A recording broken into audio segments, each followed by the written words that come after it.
Welcome to Worthy Ones, the video series where each and every week I share with you guys my thoughts and opinions on the newest issue ones that I read for the current comic book week and deem them worthy or not worthy. Guys, I'm Mike Spider Sayer. Welcome back to Comic Book Corner 2.0. If you love daily comic book content, you like me helping you make decisions on what comic books to buy, you came to the right place. Hit that subscribe button. You're not going to be disappointed. And also, guys, if you want to check out my newest series called First Issue Fridays, that is the series where every Friday I showcase the newest issue 1 comic books getting ready to come out for the next comic book week. So hopefully you guys will stay tuned for that. So with that being said, let's get started with this week's episode of Worthy Ones. The first book we're talking about today is from Oni Press, and this is Yuletide. This is issue 1. It's a 40-page comic for the price of $5, written by George Northey, and the artist is done by Rachel Argano. Now, I wasn't originally going to pick this up. This was not on my radar, but I had a viewer of the channel by the name of Jesse recommend this book, saying, Mike, you gonna check this one out? I think it's been optioned for a TV show or something like that. And I was like, you know what? I don't have that many new issue 1s, so why not? Let's check it out and see what it's about. I'm not normally a Norse mythology type of person, so this was going to be a hard sell to see if I would continue this series to begin with. When you open up the book, you can see the artwork inside. It's very much made for an all-ages audience here. It's not too graphic, not too gory, right? You got a lot of younger kids in here. And what this story has to offer is about a town that goes all out on Christmas, right? And they have, Christmas parades, and they have all these different, and all this celebration. And this one boy, he doesn't believe in Christmas. He hates it. He can't stand it. He's very dark that way, right? He's like, oh, they don't know what Christmas is. It's not about all the commercial BS and whatnot. And then they wind up going to this shop, and in the basement there was all this Norse mythology stuff about what Christmas actually is, and all these crazy characters and all this different stuff. And you know what? I appreciate the writer here going into detail on getting you to the point to understand what Yuletide actually is. But my God, it took forever to get to the point on where you want to get to as the reader, right?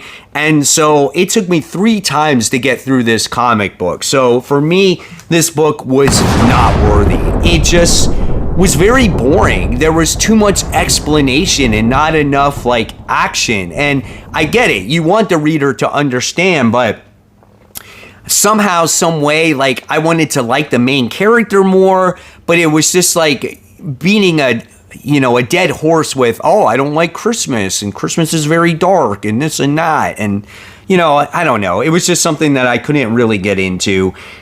Very boring in my eyes. Not my wheelhouse, I can say. So at the end of the day, I'm just going to give this one a C- and be done with it. But if you enjoy Norse mythology, this might be for you. Hectoplasm, Hunt the Bigfoot, issue 1. 32 pages for the price of $4. Benito Sereno is the writer. The art is done by Derek Hunter. The style of art in here, again, is another book that's very cartoony-like. I wasn't a real fan of this particular artwork. I would have loved it more if it was actually like the cover here. I think that would have been much more intense. And this is a comic about a hunter who hunts ghosts, and then he's granted this mission to try to hunt Bigfoot, and it was a very boring comic book as well. I didn't like it. I didn't find it funny. It was just one of those books where I got about halfway through it, and I'm just like, oh my God, please just stop. I cannot take this. So this book was absolutely not worthy. in my eyes, because I couldn't even finish it. I just found it where it just kept on going and going and going. And it's like, okay, is this guy going to hunt Bigfoot or not? Because he's debating, and it just talking heads all the way through the comic book. And I'm just like, oh my gosh, please just stop. And by the time I got to the end of it, I was just skimming through it. So I just stopped, and I'm just like, that's it, all done. Not reading Hectoplasm ever again. And unfortunately, I gave this one an F. It's bad when you can't even get through a comic book.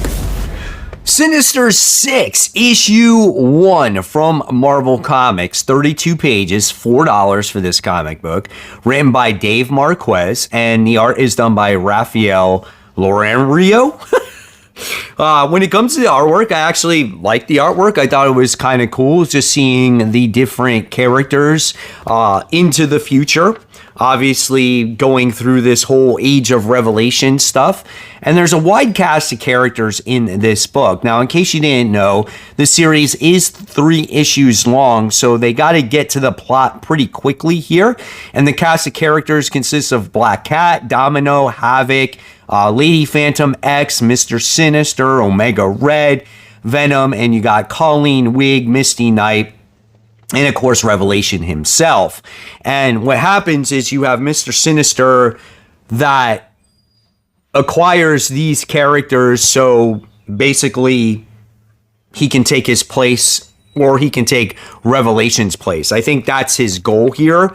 And you wind up seeing in this comic book the team try to acquire Venom, right?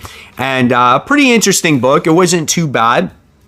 And I think this book had a little bit more going for it than the other Age of Revelation titles that I read so far, because, you know, you get to see Havoc in here, who he has his son, and he's kept in like basically a room, so he can't be in the atmosphere because he's just a normal kid. Because if he goes out into the air, the virus is going to kill him, right? So it seems like, again, Alex has something at stake, and I actually like that. So I'm going to deem this book worthy. So again, something that some of the other books have is stakes, I guess. You know, at the end of the day, these books are not going to really matter, I don't think. It's just the stories that take place during this time period. But it was a decent read with decent artwork. So at the end of the day, I'm going to give this one, it's tough. It's between a C+ and a B-. I'm going to give it a B-. I do like the artwork, and I'm curious to see how the plot is going to develop here over the next couple of issues. Now, out of all of the Age of Revelation comics, this was the one I was looking forward to the most. And this one goes to Iron and Frost. This is issue 1. I was a huge fan of the Iron Man series when Tony and Emma got together. Honestly, I never saw them as a couple, and then when they put them together as a couple in the series, I was like, wow, this actually kind of works, right? So this one's written by Calvin Scott, and the art is done by Rory Coleman. Now, the art works in this comic book. It's very bright. The colors are vibrant. It opens up with lots of action. We're in the middle of a battle dealing with the X virus, and it has to open up that way. It doesn't have a lot of time to set up so much because it's only like 3 issues long, right? And the cast of characters that you have in this one is like, of course, Emma Frost, Iron Man. It has Firestar in here, Landslide, Morrow, and they're obviously trying to protect this little girl when, she was younger and whatnot. And we see something happen to Emma in this timeline, right? And it's very horrific. You're like, oh my gosh, I can't believe this, right? And again, I love how they explore that relationship with Emma and Tony. It's very cool. And what happens with Emma Frost in this comic book is very sad, right? Because you're like, oh shit, right? You think that Emma Frost might actually die in this comic book, and Tony Stark goes looking for her, and he's kind of forced to leave. And does he ever find her? Well, you have to read the comic book to find out. But in my eyes, this comic book was very much worthy. At first, when I got done reading it, I was like, was it that good? I'm like, I'm not sure. So I had to reread it again, and I had to kind of digest what's going on.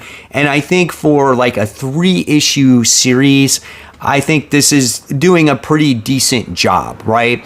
It actually tackles that relationship once again. They're revisiting it, and it shows some character depth. And that's what I like here more than anything. So at the end of the day, I'm going to give this one a solid B.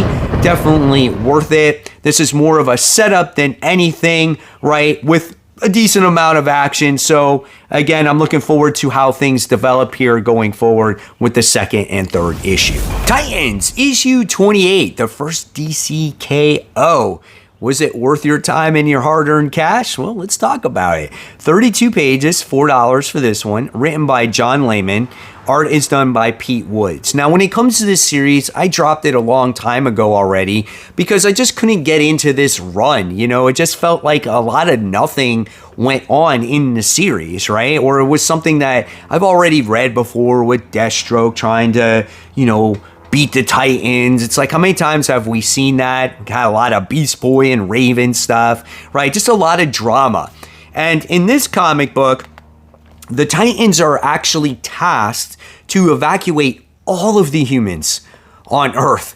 Not just some of them, but all of them. And you're kind of just like, man, that's a tough task for one group of people to do. And they're teaming up with like people from the Justice League, like Mr. Terrific, and they're building all these spaceships and whatnot, and these guys are guiding the spaceships and to the Watchtower and all these other places that they have to go.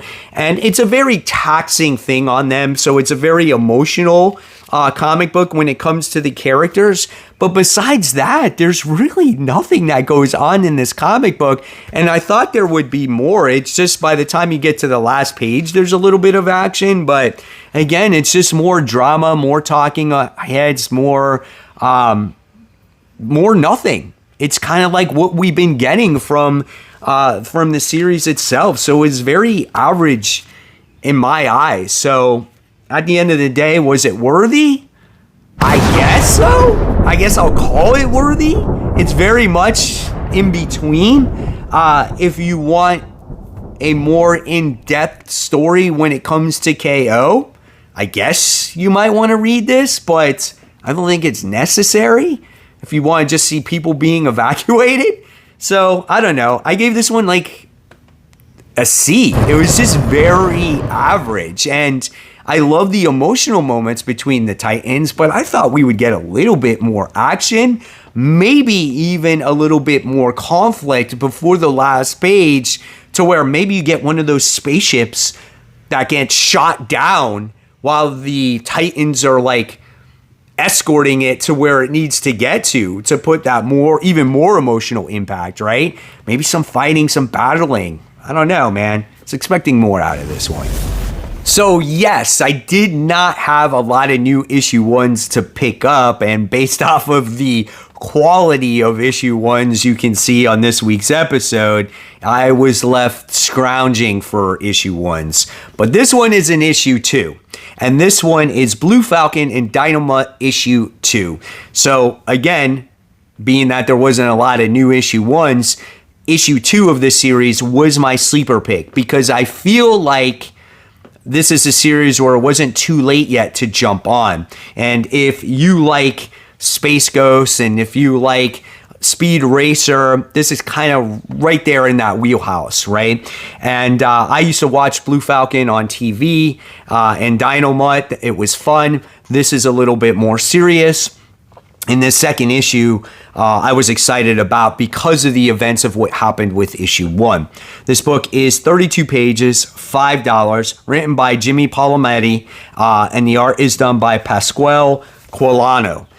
When it comes to the artwork in this book, it's totally fine. It works, right? I think Blue Falcon looks awesome. Just seeing him do his superheroic things is pretty cool, right? If you read the last issue, yes, you found out that Dino Mutt actually wind up getting shot by some bad guys. He's a regular dog. He is nowhere a cybernetic dog yet in the series. And what you're really getting in this comic book so far is an origin story of Blue Falcon. And you have not seen that yet, right? In the cartoons or anywhere.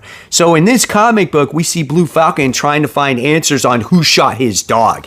And it was kind of cool seeing how persistent that he was. And he goes to the bar and people are like, oh man, your dog got shot. And he's taking, like, he's having drinks. Cold milk is his drink as his beverage of choice, which was kind of cool. And then you kind of see what happens with Dynamite at the end of this issue. So once again, for a second time in a row, this comic book is worthy. I definitely say pick up Blue Falcon and Dynamite. You do not have to be a fan from the Hanna-Barbera days to appreciate this comic. This is like a brand new jumping on point for this character. So good, so well done. I can't wait for the third issue. I think it's going to be great seeing Dynamite once again in his new form. Here we go. Probably one of the books that a lot of you guys were most anticipating. And was it really for the story? Or was it for all of those covers out there? Mark Spears' Monsters, The Monster and the Wolf. This is issue 1. Now, when it came to your blind bags, what did you guys get? What was your favorite one?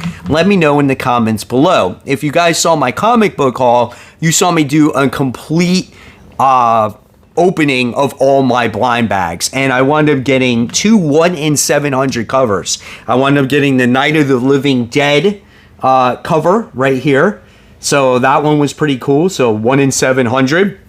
I put these in comic capsules, by the way, in case you're wondering. They just released their newest like Halloween line yesterday, or today, I think is the first day. No, it was yesterday. And then I got a 1 in 700 glow in the dark cover, which is really awesome. And what I did is I put it in a comic capsule glow in the dark. So I will showcase a picture here that I took so you guys could see what it's like in the dark. So I was really excited about this, man. I was like, oh my God, so pumped. Because if you guys have been watching my videos for a while, when it comes to these blind bags, I've been pretty unlucky with them. So I finally really got some luck here, gotten not 1, but 2 1 in 700 covers.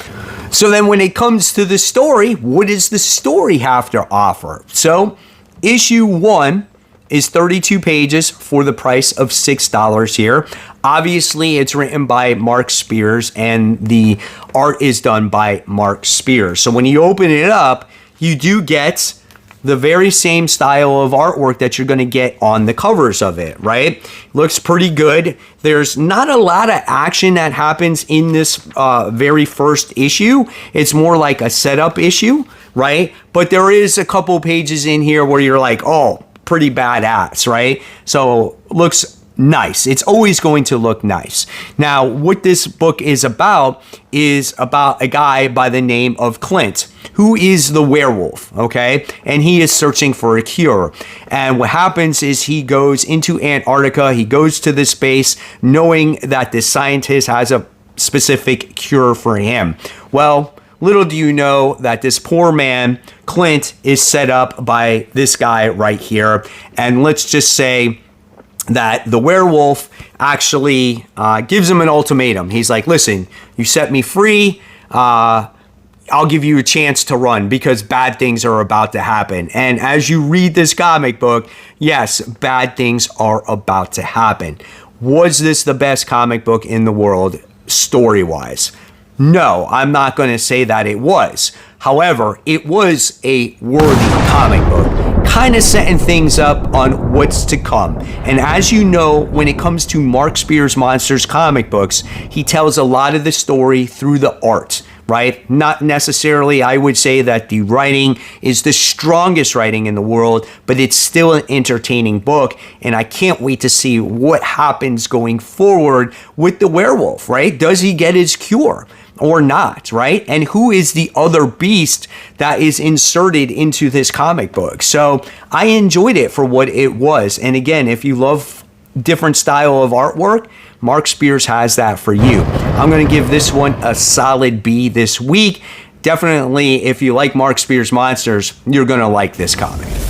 And there you guys have it. There are all my thoughts and opinions on this week's issue 1s. Not a very strong week, right? I mean, especially since we had last week with DCKO and stuff. But nevertheless, it's always fun to do an episode. Again, I always want to hear your thoughts and opinions down below. And of course, guys, if you want to see my other content, including that comic book haul with all the Mark Spears blind bag openings, check that one out. I'll leave that right here for you. Support the local comic shops. Keep buying, keep collecting. But always remember, read your comic books so we can have great comic conversation. Guys, thank you so much for watching, and I'll see you on the next video. Take care, guys. Bye.